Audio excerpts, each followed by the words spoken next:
Spine सीधी, 3 बार ओम का उच्चारण, उसके प्रार्थना। ओम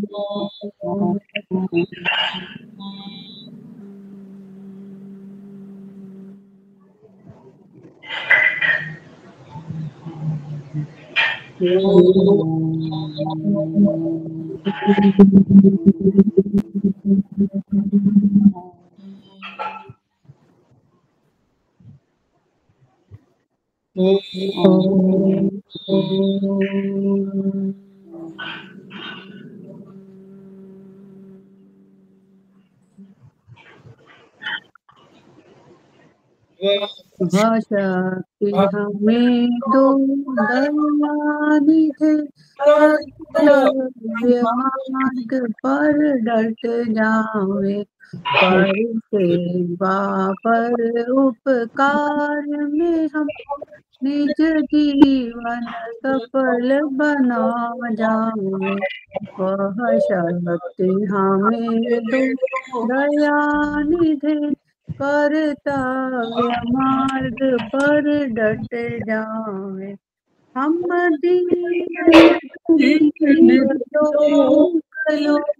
के सेवक बन संतान करे, जो है बिछुड़े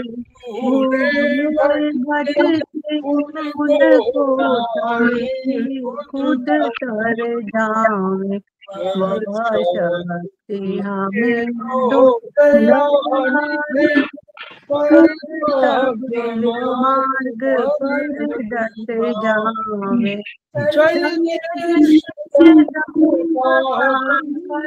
झूठ जिस दिन दूर रहे, जीवन हो शुद्ध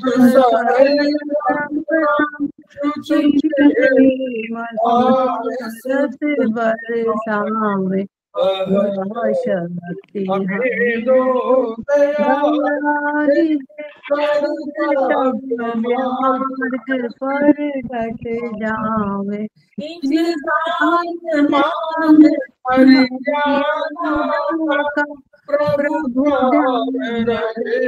प्रभु अभिमान रहे, जिस देव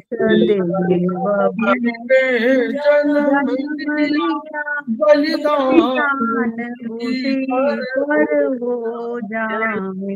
वह शक्ति हमें दो दयानिधि, मार्ग पर डट जावे, पर सेवा निज जीवन सफल बना जावे।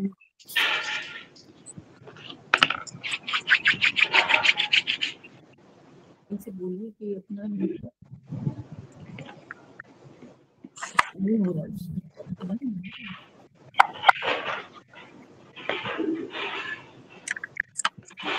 समवायिक क्लासेस में आप सभी का स्वागत है।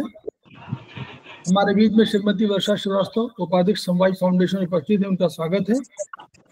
हमारे सामने मैडम सुषमा ओझा उपस्थित हैं, प्रोफेसर हैं नागराज की, उनका स्वागत है।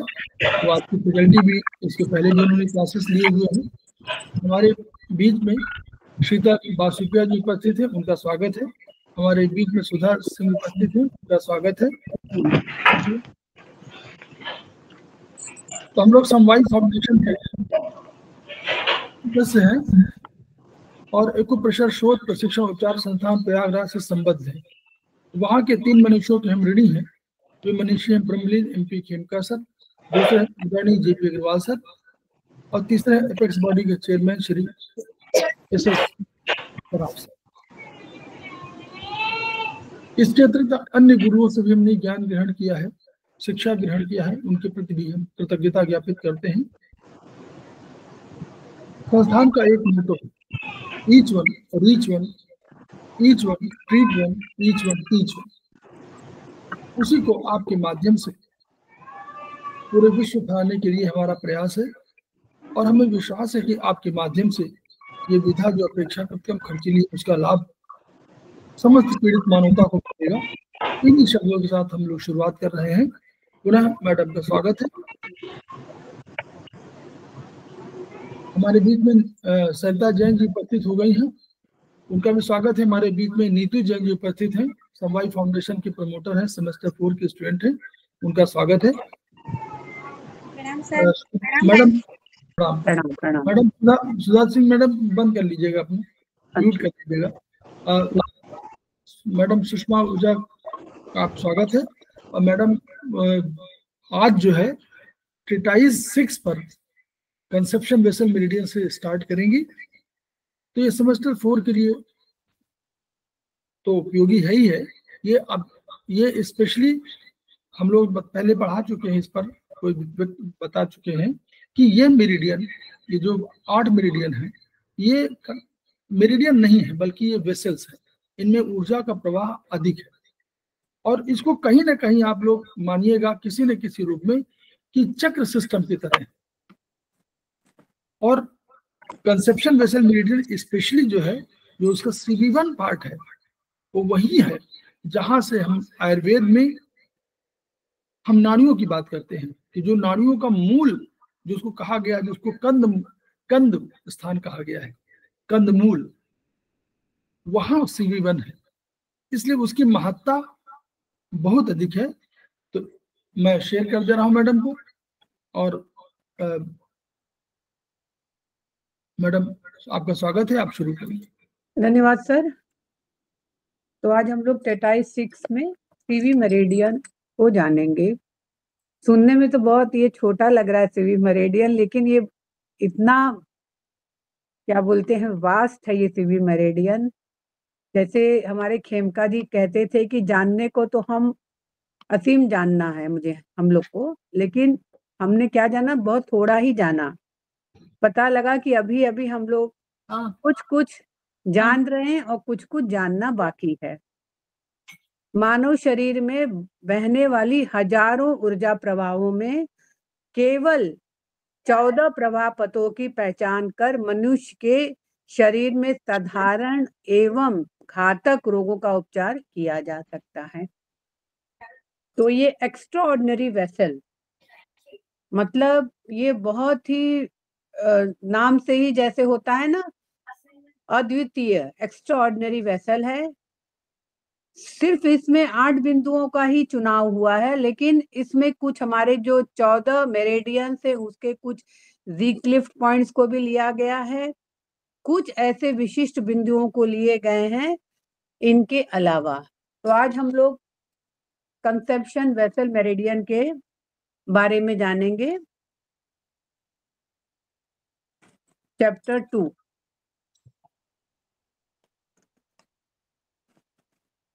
तो conception vessel sir, page number जो 27 पे वो सब कंसेप्शन वेसल का पूरा एक एक ब्यौरा दिया हुआ है, वो वही तो पढ़ाना होगा। हाँ नहीं, लेकिन तो पहले इसमें मैडम जो है ना कंसेप्शन वेसल में वो तो उतना आवश्यक, उतना खैर वो तो पढ़े हुए हैं पहले से। लेकिन ये वाले पॉइंट जो जिनमें फंक्शनल है वो इसी में बताया गया है पहले वाले में। अच्छा सर, पेज नंबर बता दीजिए। 19 नंबर है। अच्छा 19।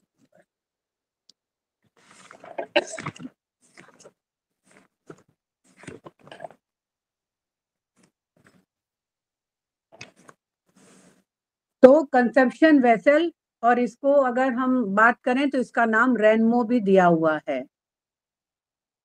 तो यहाँ पे हर मेरिडियन में 2-2 पॉइंट की व्याख्या दी गई है। जैसे कि अगर आप बात करें पेज नंबर, अगर पेज नंबर 10 पे आएंगे तो यहाँ पे जैसे दिया गया है कि बॉडी में अपर साइड, अगर राइट साइड है तो हमारा अबाउ द डायफ्राम है ना, हमारा बॉडी 2 भागों में बांटा गया है, about the diaphragm and below the diaphragm. तो अगर अपर साइड की बात करें तो राइट साइड हमारा TW5 है, लेफ्ट साइड हमारा LU7 है। और उसी तरफ लोअर मतलब बिलो द डायफ्राम में राइट साइड क्या है, K6 है, और लेफ्ट साइड क्या है, P6 है। पेज नंबर 10 की मैं बात कर रही हूँ। ये हमारे फ्रंट साइड बॉडी की ये इन्होंने जो 8 हमारे जो एक्स्ट्राऑर्डिनरी वेसल्स है उसका इन्होंने यहाँ पे एक बताया है कि TW5 कहाँ पे, राइट साइड में, LU7 लेफ्ट साइड में अबव द डायफ्राम, और K6 आपका बिलो द डायफ्राम है और राइट साइड में है, और P6 आपके लेफ्ट साइड में है। अब back side of the body जब हम चलेंगे तो राइट साइड आपका क्या हो गया, SI3, लेफ्ट साइड आपका हो गया SP4, और फिर बिलो द डायफ्राम चल रहे हैं बैक साइड में, लोअर साइड जिसको कहते हैं वो हमारा UB62 राइट साइड है और GB41 लेफ्ट साइड है। तो इन्होंने क्या बनाया, दो दो मेरेडियंस का ग्रुप बनाया हुआ है, एक का नाम दिया है मास्टर पॉइंट और दूसरे का नाम दिया है कपल्ड पॉइंट। मास्टर पॉइंट क्यों दिया गया, कोई बता सकता है क्यों दिया गया है मास्टर पॉइंट? कोई बता सकता है इसी को क्यों मास्टर पॉइंट दिया गया और अगले को क्यों कपल पॉइंट दिया गया?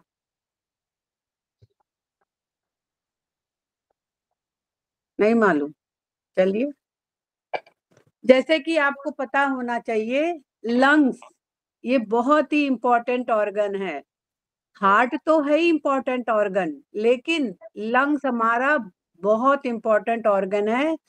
जब बच्चा जन्म लेता है और वो जन्म लेने के बाद रोया नहीं तो क्या हो जा रहा है, बच्चा क्या बन जा रहा है, सीपी चाइल्ड बन जा सीपी रहा है। चाइल्ड।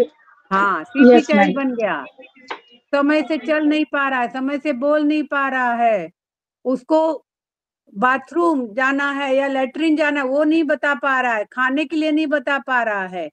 तो लंग्स हमारा बहुत इंपॉर्टेंट ऑर्गन है। जैसे ही बच्चा जन्म लेता है इतनी जोर से वो रोता है कि उसके जो लंग्स होते हैं एकदम पिचका हुए गुब्बारे की तरह रहते हैं। जैसे ही बच्चा रोया लंग्स अपना शेप ले लिया, और जैसे ही लंग्स ने शेप ले लिया उसके हिसाब से सारे पूरे अंदरूनी ऑर्गन, सारी आर्टरी, सारी वेन्स, इवन ब्रेन में भी आपके न्यूरॉन्स हैं, सारे चलने लगे। तो आजकल मैं अधिकतर देख रही हूँ लोगों तो को कि मैडम, हाँ, तो बच्चा पेट में ब्रीथ नहीं करता क्या, माँ के पेट में होता बट उस समय? पेट में ब्रीथ कर रहा है, किसके जरिए ब्रीथ कर रहा है, माँ के जरिए ब्रीथ कर रहा है। वो उसके उस समय अलग आइडेंटिटी नहीं है, वो माँ के साथ है ना। अगर माँ का बीपी शूट हो जाता है तो क्या बच्चे पे असर पड़ता है? याद होगा कि अगर किसी माँ का बीपी हाई हो गया तुरंत डॉक्टर एडमिट उसको कराते हैं, क्योंकि अगर माँ का बीपी हाई हो गया तो बच्चे को ऑटोमेटिकली प्रॉब्लम हो जाएगा उसको। तो जब तक बच्चा अपने माँ के गर्भ में रहता है वो माँ के साथ साथ चलता है, लेकिन जैसे ही बच्चा इस दुनिया में आया उसकी अलग आइडेंटिटी हो गई। अंदर लंग्स जो है पिचका हुआ है, लेकिन जैसे ही वो बाहर आया उसके लंग्स को अच्छे से काम करना है। तो पहली चीज, पहले जमाने में तो बताते हैं लोग कि अगर बच्चा नहीं रोता तो उल्टा करके बच्चे को मारा जाता था कि रो।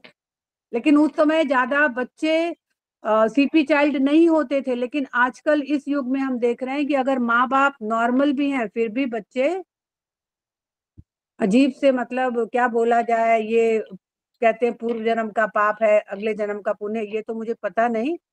तो इसलिए लंग्स, तो इसमें जो कंसेप्शन वेसल अगर आपने पढ़ा होगा तो ये नाम के अनुरूप है कंसेप्शन, यानी कोई चीज आप ग्रहण कर रहे हैं। तो इसको दो पॉइंट से बताया गया है, LU7 और K6। और कभी भी हम एक्स्ट्रा ऑर्डिनरी वेसल को लगाएंगे तो उसके ओरिजिनल पॉइंट पे लगाएंगे, कभी भी उसके ब्योल मेरिडियन पे नहीं जाएंगे। ठीक है, तो LU7 कहाँ पे है, सबको पता है कहाँ पे है LU7? आपका जो रिस्ट जॉइंट है, रिस्ट जॉइंट से 1.5 गुण ऊपर, दैट इज LU7। किसका किसका लेंगे 1.5 गुण, किसका 1.5 गुण लेंगे हम शुरू? मैम हाँ पेशेंट का। हाँ, पेशेंट का। अगर हम अपने को लगा रहे तो हम अपना गुण लेंगे। गुण कितना है किसी को याद है? पहले पहले हम लोग यस ने मैम। गुण ही पढ़ा था, क्या था गुण? ये चौड़ाई, मैम ये चौड़ाई, ये सब 1 गुण, 1.5 गुण, 3 गुण, 4 गुण आपके चैप्टर ये टेटाइज 1 में सारा बना हुआ है। तो LU7 कितना है? ये आपका जो रिस्ट जॉइंट है, रिस्ट जॉइंट जस्ट ऊपर 1.5 कोण पे आपका LU7 है। और K6 कहाँ पे है? पैर में है। किस तरफ है पैर में? जहां पे आपको हड्डी दिखती है, आगे की तरफ, पीछे की तरफ नहीं है, पीछे की तरफ UB62 है, आगे की तरफ जो आपकी एक हड्डी दिखती है उसी से बस आधा कोण या 1 कोण नीचे आपका K6 है, वहां भी एक गड्ढा बना हुआ है। और कहते हैं कि जितने भी हमारे पॉइंट्स हैं वो सारे एक वहां पे एक लैंडमार्क बना हुआ है, मतलब कहीं गड्ढा दिखेगा, कहीं हड्डी दिखेगी। जैसे कि हम लोग को अगर किसी का घर पता करना है कि हमको इस घर जाना है, तो लोग लैंडमार्क देते हैं कि इसके पीछे, इसके आगे, यहाँ पे, वहां पे। ऐसे हमारे जितने भी मेरेडियन है या जितने भी पॉइंट्स हैं, सारे लैंडमार्क के रूप में काम करते हैं। तो इसका स्टार्टिंग पॉइंट कहाँ है? इसका CV1। अगर ओरिजिनल CV1 की बात करें तो ये हमारे यूरिनरी जो है और जो हमारा गुदा मार्ग है उसके बीच में ये CV1 है। तो कभी कभी कहते हैं कि अगर कोई व्यक्ति डूब गया हो और उसे बाहर निकाला जाए, तो इसी अगर ओरिजिनल पॉइंट पे अगर उसको दबाव देंगे तो शायद वो जीवित हो जाए, मतलब उसके अगर जीवन है तो जीवित हो जाएगा। तो CV1 स्टार्टिंग पॉइंट। इवन अगर यूरिनरी इन्फेक्शन हो गया, UTI इन्फेक्शन हो गया, तो आपका CV1 अगर हम बॉडी में, जैसे मैंने बताया आपको, तो वैसे ही आपके ब्यूल मेरेडियन में भी CV1 यहाँ पे है। ये है आपका CV1 ब्यूल मेरेडियन में।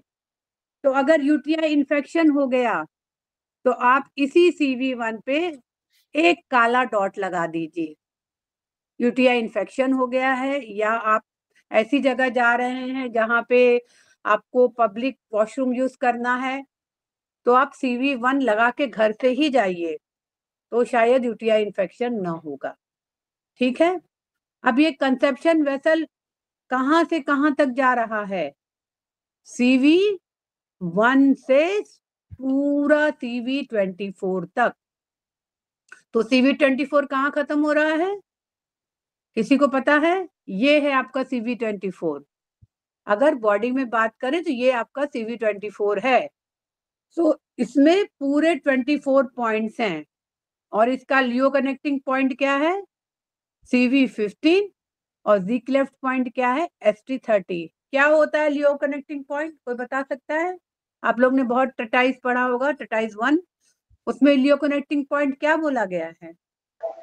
सर मैम, जहाँ 2 पॉइंट आकर मिलते हैं उसको लियो कनेक्टिंग पॉइंट बोलते हैं। हाँ, इसका एक नाम और भी है लियो कनेक्टिंग का पॉइंट का। Ma'am organ source point. Organ source point या पैसेज पॉइंट भी बोलते हैं इसको, पैसेज ओके मैम। पॉइंट भी बोलते हैं। जी क्लेफ्ट पॉइंट को ऑर्गन सोर्स पॉइंट बोलते हैं। जी क्लेफ्ट पॉइंट को ऑर्गन सोर्स पॉइंट बोलते हैं। इसका मतलब उसके अपने ऑर्गन का पॉइंट है। तो मोस्टली अगर कंसेप्शन वेसल की हम बात करें तो ये मोस्टली हमारे एब्डोमिनल रिलेटेड कुछ भी प्रॉब्लम हो, चाहे वो गायनिक प्रॉब्लम हो, चाहे वो आपके कुछ भी मतलब प्रॉब्लम हो, एब्डोमेन से रिलेटेड, पेट में गुड़गुड़ाहट हो रही है, डायरिया हो रहा है, कुछ भी हो रहा है, तो आप CV मेरेडियन का चुनाव करेंगे। इसमें आपके कौन कौन से बॉडी इन्फ्लुएंस हो रहे हैं? एब्डोमेन, थोरैक्स, लंग्स, थ्रोट और फेस। कहते हैं जिसका चेहरा जितना ज्यादा चमकता है उतना उसका डाइजेशन सही है। चेहरे से ही आदमी पता कर पाता कि उसका डाइजेशन, अगर चेहरे में कोई रौनक ही नहीं है, चेहरा हमेशा गिरा पड़ा रह रहा, इसका मतलब उसका डाइजेशन या जो भी वो खाना खा रहा है वो अच्छे से डाइजेस्ट नहीं हो पा रहा है। और CV मेरिडियन का जो एंड्रोक्राइनल फंक्शन है वो कौन है? वो इंटीरियर पिट्यूटरी है। ठीक है। तो अब इसका पाथवे कहाँ जा रहा है? पाथवे यानी रास्ता CV मेरिडियन का, ये कहाँ जा रहा है? ये ओरिजिनेट हो रहा है किडनी से। किडनी जैसे आपको पता है क्या है? किडनी हमारे हमारे शरीर का क्या है हमारे शरीर का किडनी? मैम फिल्टर करती है किडनी। क्या है? पिता पिता मैम। हमारे शरीर का जड़ है किडनी। जड़ यानी रूट है। जैसे पेड़ का रूट क्या होता है, उसकी जड़ होती है, वैसे ही हमारा जो ये किडनी है, ये हमारे शरीर का जड़ है। जितना मजबूत हमारा किडनी होगा, उतना ही हमारे सारे ऑर्गन्स अच्छे से काम करेंगे। बोलते हैं, जैसे हम लोग पढ़ाते हैं कि किडनी ही बताता है कि अगर कहीं कुछ हो रहा है तो हमें लड़ना है कि भागना है, वो किडनी ही बताता है। ठीक है, तो जिसका जितना किडनी मजबूत होगा, उतना अच्छे से वो उस कंडीशन को क्या करेगा, अपने काबू में रखेगा। अब जैसे एक कोबरा नाग आ गया, अब कोबरा नाग को देखे हम भागेंगे कि कोबरा नाग से लड़ेंगे? पहले बताइए आप। जो है कोबरा नाग आ गया तो उससे भागेंगे ना हम लोग? उससे लड़ने जाएंगे तो हम खुद ही मर जाएंगे। तो लड़ना और भागना, ये मतलब रन और फाइट, ये किडनी पर ही डिपेंड करता है। हमें तो खाली इतना ही बताया गया कि किडनी तो गंदगी को साफ करता है, ये करता है, वो नहीं करता है। लेकिन अगर हम इमोशनली बात करें तो किडनी हमें फाइट और रन, ये भी किडनी ही बताता है। कभी कभी क्या होता है, कोई व्यक्ति लड़ नहीं पाता है, चाह के भी नहीं लड़ पाता है। क्यों? क्योंकि उसका किडनी कमजोर है। और कोई व्यक्ति इतना लड़ता है कि अगला परेशान हो जाता है कि भैया ये कितना लड़ता है, इसके पास कितनी ताकत है। ताकत उसमें नहीं है, उसके किडनी में बहुत ताकत है, इसलिए वो इतना लड़ रहा है। तो ये ओरिजिनेट कहाँ हो रहा है? कंसेप्शन वेसल किडनी में। और कहाँ जा रहा है? ये किडनी से ओरिजिनेट होके यूट्रस से हमारे पेरिनीनियम यानी योनि और गुदा मार्ग के मध्य का भाग, जो हमारा CV1 है। हमने बताया था आपको CV1 कहाँ है, और ये कहाँ गुजरता हुआ जा रहा है? जेनाइटल यानी हमारे जो यूरोनिजाइटल मार्ग हैं और border of the pubic hair. फिर ये कहाँ पे जा रहा है? हमारा जो है प्यूबिक रीजन, यानी जो हमारा हाइपोगैस्ट्रियम यानी जो एब्डोमिनल लेवल है, वहां पे जाएगा। और ये below the naval eight CV4। तो कहते हैं कि अगर किसी का पेट बहुत निकल रहा है, पेट अगर बहुत निकल रहा है और वो परेशान है कि मैं कैसे इस पेट को अंदर करूं, तो सिर्फ आप ये करके देखिए। CV4 में आप, ओरिजिनल CV4 में आप रोज रेड कलर लगाना शुरू कर दीजिए। CV4 ओरिजिनल पे आप रोज रेड स्केच पेन लगाना शुरू कर दिए तो हो सकता है। लेकिन आपको अपने खाने पीने पे भी पाबंदी रखनी होगी। ये नहीं कि आप CV4 पे रेड कलर लगा लिया, खूब अंधाधुंध खाए पिए जा रहे, नहीं। आपको अपने खाने और CV4 पे रेड कलर लगाइए। और ये कहाँ तक जा रहा है? ये हमारे लैरिंग्स यानी स्वर यंत्र तक जा रहा है, यानी चिन्ह। और कहाँ पे खत्म हो रहा है? At the lower lip at CV24। तो 2 ब्रांच है इस मेरेडियन का, जो CV24 तक जाके और फिर कहाँ पे चला जा रहा है? स्टमक 1 पे। स्टमक 1 कहाँ पे है? ओरिजिनल स्टमक 1 कहाँ पे है? स्टमक 1 ओरिजिनल कहाँ पे है? किसी को मालूम है? ये है स्टमक 1। तो यहाँ पे खत्म होके CV24 पे ये आपका CV1 है, अरे सॉरी SC1 है ये। ठीक है, तो अगर यही कंसेप्शन वेसल हाइपर एक्टिव हो गया, हाइपर एक्टिव को क्या मतलब होता है? हाइपर एक्टिव को क्या मतलब होता है? कोई बता पाएगा? What is hyper active? Ma'am वो बढ़ जाना उसका। हाइपर एक्टिव यानी अपने क्षमता से ज्यादा काम करना। ज्यादा हो जाना। यस हाँ, मैम। मतलब देखिए, कोई भी चीज, जैसे हमने अपने खाने में नॉर्मल नमक डाला तो सब लोग खा लेंगे अच्छे से, लेकिन वही हमने नमक तेज कर दिया तो क्या हो गया? हाइपर एक्टिव नमक हो गया। कम कर दिए तो हाइपो एक्टिव नमक हो गया। यानी नमक अगर कम है तो भी स्वाद नहीं है, और अगर ज्यादा है तो भी स्वाद नहीं है। तो हम लोग कोरिलेट करिए कि अगर हमारा कंसप्शन वेसल हाइपर एक्टिव हो गया, तो यहाँ क्या बताया है कि अगर हमारा कंसेप्शन वेसल हाइपर एक्टिव हो गया तो जो हमारा एब्डोमिनल वॉल है, एब्डोमिनल वॉल यानी जो हमारे पूरे जो एब्डोमेन एरिया है वहां पे हमेशा दर्द रहेगा, हमेशा। तो बहुत सारे लोग क्या करते हैं कि ये एक स्पेसिमिनडॉन नाम का एक मेडिसिन होता है वो खाते रहते हैं। तो अगर हाइपर एक्टिव हो गया तो पेट में की दीवारों में दर्द, यानी पेट का एक अपने झिल्ली बना हुआ है उसमें दर्द होगा। अगर यही कंसेप्शन वेसल हाइपो एक्टिव हो गया तो क्या होगा, पेट की दीवारों में खाज या चींटी रेंगने जैसी अनुभूति होगी। चींटी रेंगने जैसे अनुभूति का क्या मतलब होता है, जैसे कोई चीज वहां पे मतलब चुनचुनाहट होगी वहां पे। और जैसे हमारे खेमका जी बोलते थे कि अगर आपके कहीं भी ऊपरी सतह पे कहीं आपके फोड़े फुंसी हो रहे हो तो इसका मतलब अंदर भी उस एरिया में ऑर्गन में भी फोड़े फुंसी हो रहे होंगे, वो आपको दिखाई नहीं पड़ रहा। जैसे कान में अगर बहुत ज्यादा फोड़े फुंसी हो रहे हैं तो इसका मतलब आपका यूरिक एसिड बढ़ा हुआ है।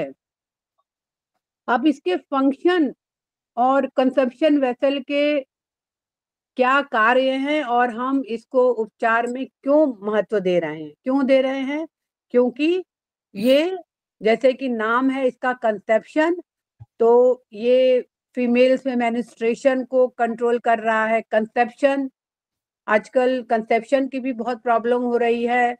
एक तो लेट मैरिज हो रहा है, लेट मैरिज हो रहा है, उसके बाद कंसेप्शन में प्रॉब्लम हो रहा है। तो यही सीवी मेरिडियन पे अगर हम ट्रीटमेंट देंगे तो अगर मेंस्ट्रुएशन की प्रॉब्लम है तो उसमें अच्छा रिजल्ट आएंगे, कंसेप्शन में प्रॉब्लम है तो उसमें अच्छे रिजल्ट आएंगे। फर्टिलिटी, प्रेगनेंसी, चाइल्ड बर्थ और मेनोपॉज। मेनोपॉज अभी हम लोग एक जगह हम लोग ने लगाया था, कैंप लगाया था, वहां पे at the age of 35 that lady उसको मेनोपॉज हो गया। तो इतने कम एज में मेनोपॉज होना भी एक सोचने वाली बात है। तो समय से मेनोपॉज हो, समय से बच्चे हों, तो इन सब के लिए आपका यही कंसेप्शन वेसल क्या कर रहा है, ये कंसेप्शन वेसल एक तरह का रिजर्वायर है सारे एनर्जी का। जैसे हमारा गॉल ब्लैडर रिजर्वायर है बाइल जूस को रखने का, वैसे ही ये कंसेप्शन वेसल क्या है, एक रिजर्वायर के रूप में है, जो भी हमारी स्ट्रक्चरल जो भी एनर्जी, स्ट्रक्टिव एनर्जीज है उसको ये रिजर्वायर के रूप में इसको रखता है। तो क्या क्या ये काम कर रहा है, इट ट्रीट्स इनडेफिशिएंसी। देखिए कभी भी कोई बीमारी आती है ना तो पहले यांग होता है, यांग यानी एक्यूट होता है, और वही अंदर जब घर कर गया यानी धीरे धीरे वो शरीर पे कब्जा कर लिया तो वो इन हो गया यानी अंदर तक चला गया। तो यही कंसेप्शन वेसल, इसमें क्या होगा, अगर हमारा इनडेफिशिएंट होगा तो एम्प्टी हीट बढ़ जाता है। एम्प्टी हीट का क्या मतलब होता है कि वहां पे दिख रहा है कि गर्मी है, लेकिन वहां पे सिर्फ एक गर्मी का शो हो रहा है लेकिन गर्मी है नहीं। जैसे फीमेल से अगर उनका मेनोपॉज हो गया तो उनको क्या होगा, रक्त की कमी हो जाएगी और ऐसे कुछ लक्षण दिखेंगे जो मेनोपॉजल सिम्टम्स बोलते हैं, यानी रात में पसीना आना, hot flashes, anxiety, mental irritation, गला सूख रहा है, बार बार पानी ढूंढ के पीने लगती हैं, चक्कर आता है, नींद नहीं आती है, कान में भी यानी टिनिटस हो गया, फीवर लगता है, लो ग्रेड फीवर। और अगर कोई अगर मरीज आपके पास आया होगा तो बताएगा कि मेरे हाथ में, पैर में बहुत ज्यादा, छाती में बहुत ज्यादा गर्मी लग रही है। तो अगर आपने ट्रेटाइज 1 भी पढ़ा होगा तो उसमें भी खेमका जी ने बताया है कि इसको बोला जाता है हीट इन 5 हार्ट्स, मतलब 5 जगह गर्मी लग रही, कहाँ कहाँ, हाथों में, तलवों में, छाती में, और इसको 5 पाम हीट बोलते हैं। अगर उनका जीभ देखेंगे तो वो एकदम लाल रहेगा जीभ, और अगर नब्ज आपको देखने आता है तो देखेंगे उनका जो पल्स है वो भी बहुत तेज चल रहा होगा। तो ये सारे प्रॉब्लम जो आएंगे तो इस कारण क्या होगा, इनडेफिशिएंसी यानी धीरे धीरे जो मेनोपॉजल सिम्टम्स आ रहे हैं उसके कारण इतनी सारी प्रॉब्लम्स आएंगे।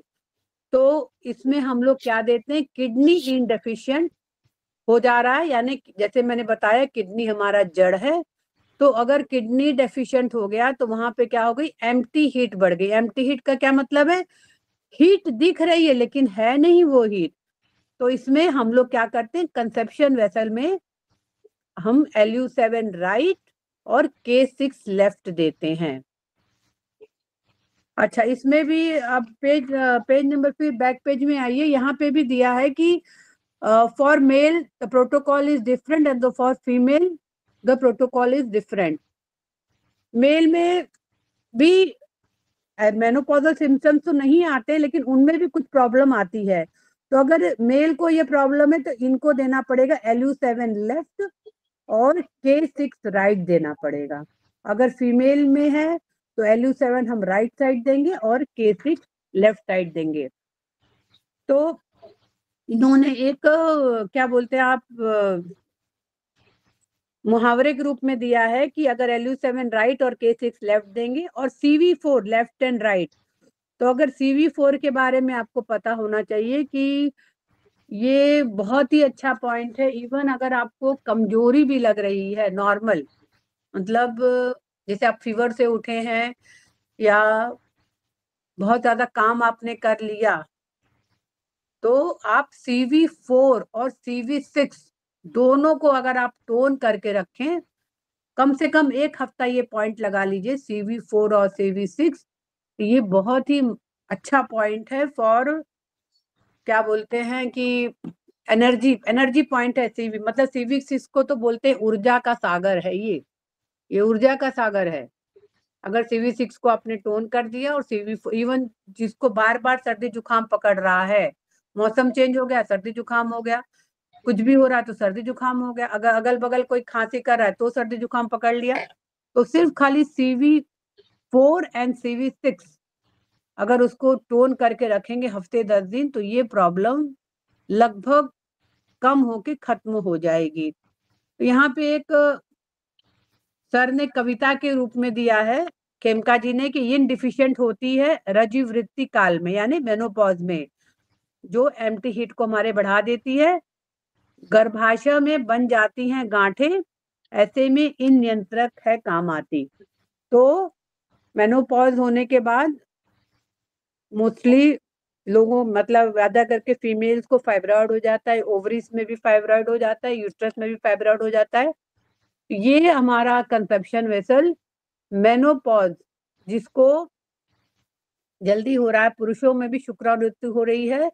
तो ये 56 से 64 के आयु में पुरुषों के किडनी इनकी डेफिशिएंसी हो जा रही है और व्यक्ति क्या करता है, कमजोरी लगती है उसको, और मेनोपॉजल सिम्टम फिर वही रात में गला सूखना, हाथ पैर में गर्मी लगना, हल्का 99, अगर वो बुखार नापेंगे तो 99 फीवर भी रहेगा। तो ऐसे में अगर हम LU7 ये पुरुषों के लिए LU7 लेफ्ट और K6 राइट देंगे और CV4 हमको दोनों तरफ देना है, लेफ्ट एंड राइट देना है। तो जैसे कि महिलाओं में मेनोपॉजल सिम्टम्स आते हैं वैसे ही पुरुषों में भी शुक्राणु निवृत्ति की सिम्टम्स आते हैं। तो दोनों का उपचार एक ही है, लेकिन सिर्फ राइट एंड लेफ्ट का फर्क है कि अगर पुरुषों में प्रॉब्लम आ रही है तो LU7 left and K6 right, और अगर महिलाओं में प्रॉब्लम आ रही है तो LU7 right and K6 left, और CV4 लेफ्ट एंड राइट दोनों तरफ हम देंगे। अब ये क्या क्या काम करेगा, ये LU7 और K6 अगर विमेन है तो क्या करेगा, ये menstruation, conception, fertility, child birth, menopause सारी चीजों को ये कंट्रोल करेगा। यानी इनकी डेफिशिएंसी हो गई या ब्लड की डेफिशिएंसी हो गई है तो ये क्या बन गया, इन नियंत्रक बन गया है। ये LU7 और K6 क्या बन गया, इन नियंत्रक। इन यानी जो धीरे धीरे हमारे शरीर के अंदर बैठ गया यानी बैठ गया है। तो कंसेप्शन वेसल अगर इनफर्टिलिटी है तो इसी कंसेप्शन वेसल पे हम ट्रीटमेंट देंगे। तो क्या होगा, जो यूट्रस में ब्लड डेफिशिएंसी हो रही है उसको भी ये ठीक करेगा। मेनोपॉज कितने समय में होना चाहिए? लगभग 50 के अबाव में अगर महिला है तो उसका 50 के अबाव हो तो मेनोपॉज होना चाहिए। लेकिन आज की डेट में क्या हो रहा है, 35-40 की एज में महिलाओं का मेनोपॉज हो जा रहा है। इसका मतलब क्या हो गया कि कहीं ना कहीं ब्लड डेफिशिएंसी है। कहाँ पे? यूट्रस में। तो अगर यूट्रस में ब्लड डेफिशिएंसी है तो कैसे प्रॉब्लम तो आएगा ही आएगा। तो कंसेप्शन वेसल इसी, इवन आजकल बच्चे होने में प्रॉब्लम हो रहा है, इनफर्टिलिटी बहुत ज्यादा बढ़ गई है। एक तो लेट मैरिज भी हो रहा है, ऊपर से जो है इन्फर्टिलिटी प्रॉब्लम भी हो रही है। इवन हमारे सर लोग पढ़ाते थे कि जो हम लोग एकदम टाइट टाइट कपड़ा पहनते हैं वो भी नहीं पहनना चाहिए, ढीला ढाला कपड़ा पहन के रखना चाहिए, चाहे वो महिला हो चाहे वो पुरुष हो। जैसे आजकल बच्चे लोग हैं, लड़के लोग, वो लोग खूब टाइट टाइट जीन्स पहन लेते हैं। महिला लोग हैं वो लोग लेगिंग्स पहन लेती, इतनी टाइट वो रहती है कि बताते हैं कि जो इनफर्टिलिटी इसके कारण भी खराब होते जा रहा है। तो लूज, जो पहले जमाने में हम महिलाएं लोग साड़ी पहनती थी या सलवार सूट भी पहनते थे, और जेंट्स लोग भी बेल बॉटम हो गया चाहे आपका ट्राउजर हो गया, तो ये भी कारण एक बार खेमका सर ने ये चीज हम लोग को पढ़ाया था इनफर्टिलिटी के बारे में, कि इनफर्टिलिटी इससे भी हो रहा है कि जो ड्रेसिंग, इसको सेंस तो नहीं बोलेंगे लेकिन कहीं ना कहीं ये भी हमारे शरीर को हानि पहुंचा रहा है। अब हम लोग विदेशों का वो करते हैं, कॉपी करते हैं कि विदेशों की बात करेंगे तो वहां का मौसम कुछ अलग ही है। हमारे यहाँ तो हर मौसम होता है, ठंडी, गर्मी, बरसात, इतनी भयंकर गर्मी होती है, इतनी भयंकर सर्दी होती है। वैसा मौसम तो विदेशों में होता नहीं है। तो इस चीज को भी हमको ध्यान देना है कि हम हमारे ड्रेसिंग, हम कैसे ड्रेसअप अपने को कर रहे हैं। यही कंसेप्शन वेसल, जितने भी मेंस्ट्रुएशनल प्रॉब्लम है, जितने भी मेंस्ट्रुएशनल प्रॉब्लम है, जैसे डिस्मेनोरिया यानी दर्द हो रहा है मेंस्ट्रुएशन में, एमोनिया मतलब कि 2-2 3-3 के महीने के बाद हो रहा है मेंस्ट्रुएशन, बहुत ज्यादा रक्तस्राव हो रहा है, और कभी कभी क्या होता है कि रक्त जो स्राव हो रहा है वो एकदम ब्लैक हो रहा है, जैसे कि कहीं पे हेमरेज हो रहा है, उस तरह हो रहा है। तो ये कंसेप्शन वेसल उसको भी ठीक करेगा। इवन कहते हैं कि अगर कंसेप्शन वेसल को हम LU7 क्या है? सांस छोड़ना, यानी सांस लेना और सांस छोड़ना। तो अगर हमको सांस छोड़ने में परेशानी हो रही है तो हम LU7 लेंगे, और अगर हमको सांस लेने में परेशानी हो रही है तो ये क्या करेगा? क्रॉनिक अस्थमा को ठीक करता। कहीं हमने ट्रेटाइज में ही पढ़ा है, खेमका सर ने लिखा, मुझे इसमें याद नहीं आ रहा कौन सा ट्रेटाइज था, उसमें इन्होंने ये दोनों पॉइंट को दिया था कि लेफ्ट हाथ में ये लगाना, राइट हैंड में ये, दोनों यही पॉइंट थे जिसको लगाने से आप अनुलोम विलोम वाला इफेक्ट आता है। जैसे हम लोग अनुलोम विलोम करते हैं ना, एक नाक बंद करके एक से सांस लेते फिर दूसरे से छोड़ते हैं, इसी तरह हमारा LU7 और K6, उसमें मुझे याद नहीं आ रहा कौन से, कोई तो बुक में हम पढ़े थे ये चीज, ठीक है। तो ये LU7 और K6 हमारे क्रॉनिक अस्थमा को भी ठीक करता है। और क्या ठीक कर रहा है? ये कंसेप्शन वेसल क्या है? ये हमारा जो क्या कर रहा है, एनर्जी, क्वी यानी एनर्जी, ये हमारे क्वी लोअर बर्नर और यूट्रस तक पहुंचा रहा है। तो कहीं भी अगर फाइब्रॉइड हो रहा है, लम्स हो रहा है, कार्सिनोमा मतलब कैंसर हो रहा है, हार्निया हो रहा है पुरुषों में, तो इसको भी यही कंसेप्शन वेसल ठीक कर रहा है। ये कंसेप्शन वेसल फिजिकल और मेंटल ग्रोथ कुछ प्रॉब्लम हो रही है, क्योंकि इसका कनेक्शन कहाँ पे है? इंटीरियर पिट्यूटरी से है, मतलब इंटीरियर यानी अंदरूनी पिट्यूटरी से है। तो ये क्या हो जाएगा, अगर इस पे हम ट्रीटमेंट करेंगे तो जो हमारे हार्मोनल इम्बैलेंसेस हो रहे हैं उसमें भी ये बहुत अच्छा फायदा करेगा। जो शारीरिक ग्रोथ है उसमें कुछ प्रॉब्लम हो रही है तो इसको भी ये ठीक करेगा। ये हमारे कंसेप्शन वेसल क्या लिखा है, ट्रीट्स क्रॉनिक फेब्राइल डिसीजेज, यानी लग जाए जाड़े में ठंड या बन जाए बसंत में ज्वर। तो ये क्या हो गया, जाड़े में क्या लग गया, ठंड लग गई, और बसंत में ज्वर आ गया, तो ये वहां भी काम करेगा। ये सनस्ट्रोक, कोल्ड स्ट्रोक, आपको पता होना चाहिए, जैसे गर्मी में सनस्ट्रोक लगता है वैसे ठंडी में भी कोल्ड स्ट्रोक लग जाता है, ठीक है। तो इसको भी ये काम करेगा। क्या होना चाहिए, हाथ पैर गर्म होना चाहिए कि ठंडा होना चाहिए, हाथ पैर गर्म होना चाहिए कि ठंडा होना चाहिए? मैम गरम होना चाहिए। हाँ, हाथ पैर गर्म होना चाहिए, सर सिर अपना ठंडा होना चाहिए। ठंडा होना चाहिए। लेकिन आजकल क्या हो रहा है, हाथ पैर ठंड हो जा रहा है, सर गर्म हो जा रहा है, ठीक है। तो हथेली गर्म रहे, छाती ठंडी रहे, पेट गर्म रहना चाहिए, पीठ ठंडी हो जाए, तो ये सब क्या बता रहा है, हॉट डिसीज बता रहा है। तो इसी हॉट डिसीज को ये कंसेप्शन वेसल ट्रीट करता है। इवन कंसेप्शन वेसल हमारे थायराइड को, टॉन्सिल को, मम्स को, फेरिंग्स को, डिप्टेरिया, बहुत ही भयंकर बीमारी डिप्टेरिया, इसको यही कंसेप्शन वेसल ठीक करता है। फेरेंजाइटिस हो गया, टॉन्सिल, टॉन्सिल में क्या होता है, खाना निकलने में प्रॉब्लम होने लग रही है। मम्स, आप अगर किसी को पता होगा मम्स में क्या होता है, ये दोनों एकदम स्वेल कर जाते हैं, ये एक तरफ स्वेल कर जाता है और काफी दर्द करता है। दर्द क्या है, जलन जैसा महसूस होता है। इवन आपका जो कंसेप्शन वेसल, ये म्यूकस मेम्ब्रेन, लिपोमा और लिम्फ ग्लैंड्स की अगर कहीं इन्फ्लेमेशन है तो उसको भी ये ठीक करता है। लिपोमास का क्या मतलब होता है कि जगह जगह आपके स्किन के अंदर गांठें होने लगती है, छूने पे वो महसूस होती है, जिसको गांठें होती है उसको महसूस होती हैं। और कंसेप्शन वेसल और क्या ट्रीट करता है, tight mouth, split lips, facial paralysis और पैरालिसिस ऑफ द हैंड, यानी रोगी अपना मुंह न खोल पाए और होंठ उसके फट जाए और हाथ या चेहरे का लकवा हो, या तो ये भी ये कंसेप्शन वेसल ठीक करता है। तो देखिए ये कंसेप्शन वेसल कितना जादुई है। ये इवन हमने जैसे पहले आपको बताया था कि ये जो कंसेप्शन वेसल, ये सारे यूटीआई प्रॉब्लम, आज के युग में यूटीआई बहुत ही महत्वपूर्ण बीमारी बन गई। महत्वपूर्ण मतलब आए दिन अगर ज्यादा करके हम महिलाओं को जल्दी यूटीआई इन्फेक्शन आता है, तो ये आपका इन्फेक्शन दूर करता है यूरिन ट्रैक से।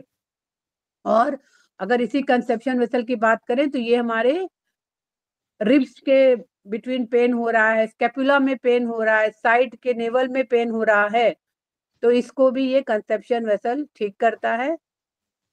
और अगर यहाँ पे एक और बात लिखा है कि अगर कंसेप्शन वेसल मतलब बच्चा गर्भ में ही मर गया और डिलीवर नहीं हो पा रहा है, तो वहां पे भी ये कंसेप्शन वेसल काम करता है।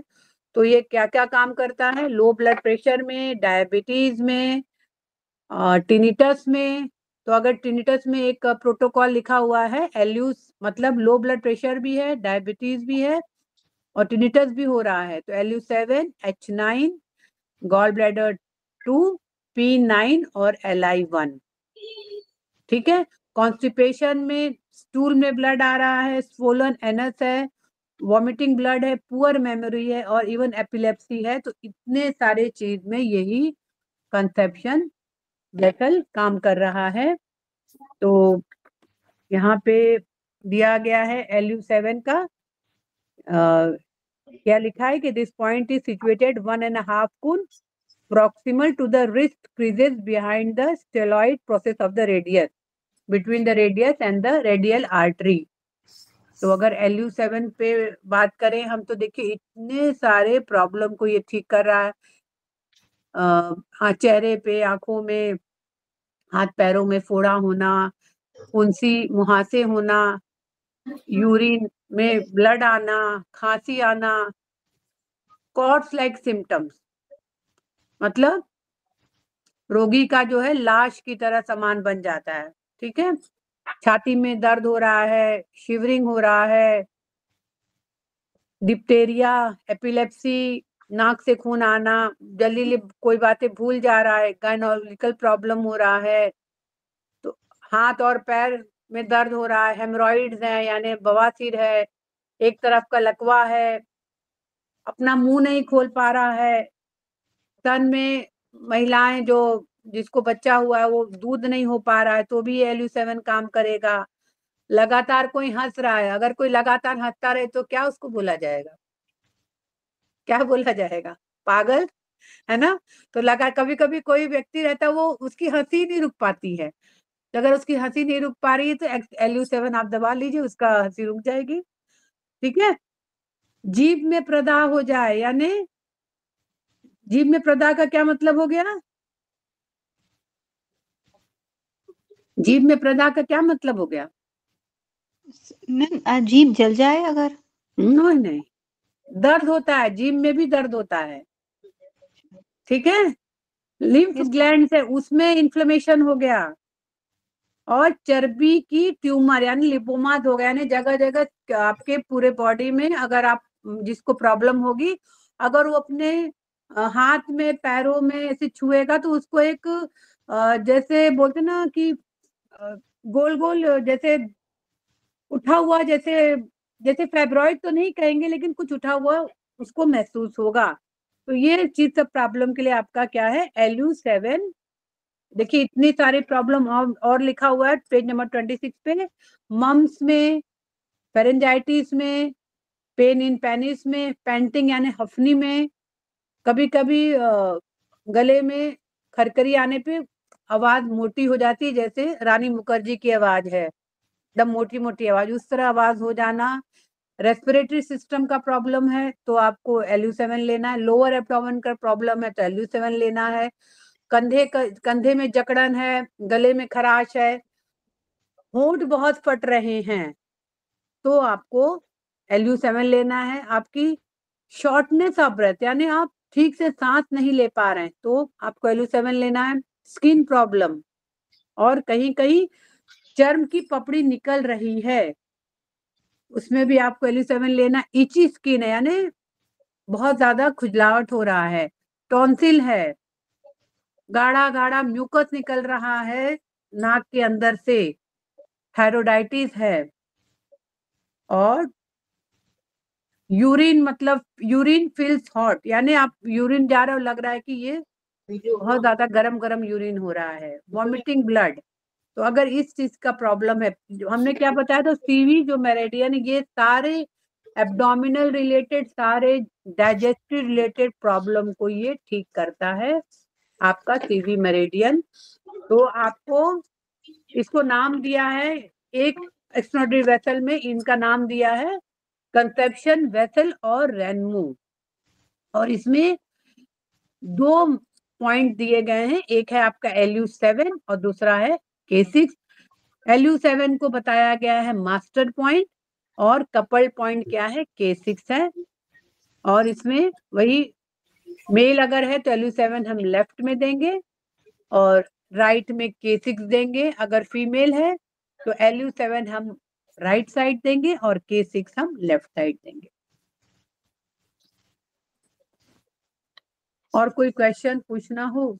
देखिए यहाँ पे CV मेरिडियन का पूरा एक व्याख्या ही पूरा एक एक पॉइंट का पूरा सारा दिया गया है CV मेरिडियन का। मैम जैसे आपने बच्चों में टाइट कपड़े का बोला, तो आजकल क्या हो गया, हगीज बहुत बना रहे हैं बच्चों को, तो क्या उससे भी इनको प्रॉब्लम्स आएगी क्या आगे जाके? हाँ बिल्कुल आएगी, बिल्कुल आएगी। ये इस खेमका टाइप सर के हम लोग के आजकल क्लास पैड में भी पढ़ा आ रहे। गए हैं। हाँ ऐसे पैड आ गए हैं बच्चों को पहनाने वाले कि वो हगीज तो नहीं होते, लेकिन 2-4 घंटे यदि बच्चे पहनते हैं तो उसको यूरिन उसी में एब्जॉर्ब हो जाती है, हाँ और वैसे कपड़े जैसे हैं, हाँ, तो क्या ये प्रॉब्लम कर सकते हैं बच्चों को आगे बिल्कुल जाके? बिल्कुल बिल्कुल प्रॉब्लम होगा। देखिए हम लोग जब हम लोग के हमारे भी जब बच्चे हुए थे तो हम लोग तो कपड़े वाला ही पहनाते, तो उस समय पैड वाला जमाना नहीं था, हगीज नहीं था। लेकिन आजकल जो माए हैं वो अपने सुविधा के लिए ये चीज पहना रही, लेकिन वो आगे चल के प्रॉब्लमेटिक होना ही होना है। आगे चल के। तो कम से कम कोशिश करिए, अगर घर में आप हैं तो ये सब चीज मत यूज करिए। अगर आप कहीं बाहर जा रही हैं तो आप पहना सकती हैं, लेकिन हम लोग के जमाने में वो भी नहीं था। हम लोग बाहर भी जाते तो ऐसे ही जाते थे, 3-4 एक्स्ट्रा लेके जाते थे कि अगर हमको बदलना पड़े तो हम बदल लेंगे। लेकिन अगर आपको लग रहा है तो आप इसको कम करिए, या इसको ज्यादा मतलब बच्चों को पहनाने की कोशिश मत करिए। हगीज या जो भी कहने के लिए वो कपड़ा है, लेकिन वो नुकसान करता ही करता है। और सेकंड थिंग मैम, मेरी फ्रेंड क्रोनिक यूटीआई है, उसको क्या है ना हाँ साइज में आज जैसे भी वो पैड वगैरह लेती करती ना, तो उसको इतनी स्किन ब्लैक हो गई और बहुत ज्यादा इचिंग होती है, रैशेज आ गए। तो हाँ उसको मैम अपने पॉइंट्स के अलावा क्या ट्रीटमेंट दे सकते हैं हाँ CB1 पे बिल्कुल। ब्लैक के अलावा? हाँ हाँ, आप ये पॉइंट लगाइए ना, LU7 और K6 लगाइए उनको ओरिजिनल पे। आपका ओरिजिनल पे? ओरिजिनल पे, हाँ, ब्योल मेरिडियन पे मत लगाइए, ओरिजिनल पे लगाइए, LU7 और K6। तो मैम टोन करना है क्या? नहीं, लिखा है ना, LU7 को आपको टोन करना है, K6 को सीडेट करना है, लिखा हुआ है वहां पे।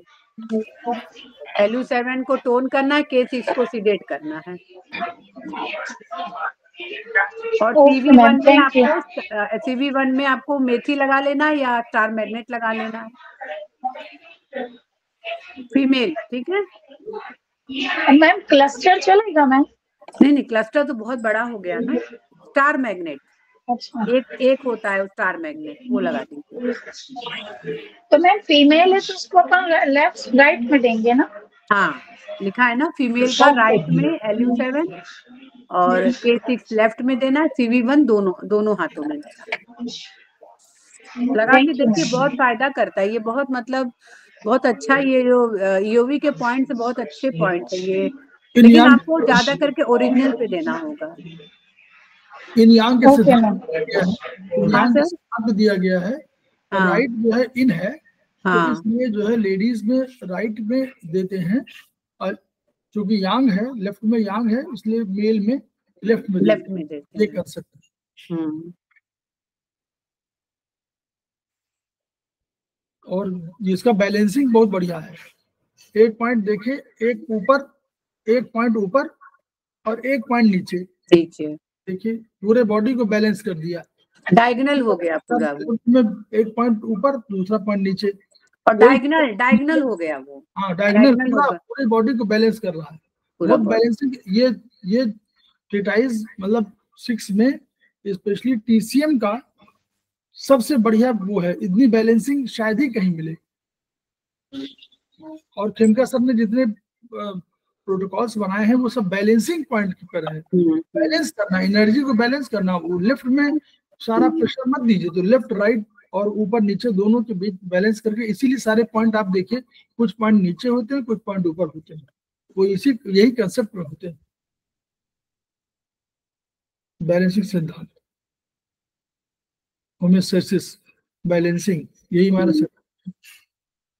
तो बहुत ये इस वीडियो को आप लोग प्रचारित करिए, प्रसारित करिए, और ये समझिए कि ट्रीटाइज 6 इतनी इंपॉर्टेंट है। मैडम ने बताया उसमें, और इतनी इंपॉर्टेंट है। आप इसको आप सिंगल वेसल को आप यूज करके देखिए, तो आपको बहुत सी बीमारियों का इसी में छिपा हुआ है।